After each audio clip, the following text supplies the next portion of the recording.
ירידה בירידות, אני אשמח.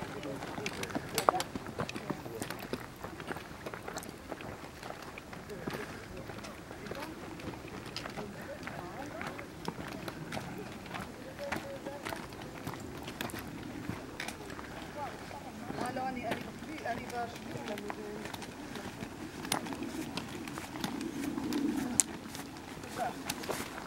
בשביל בוא נלך למישור כל הזמן.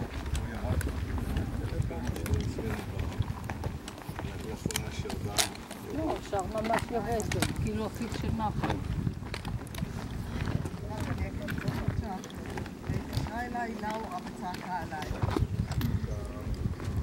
על זה שהעזתי לדבר עם אלכס למשל. אתמול, הייתה לי פגישה עם אלכס, אני תמיד נפגשת איתו, נותן לי המון חומר, הוא ממש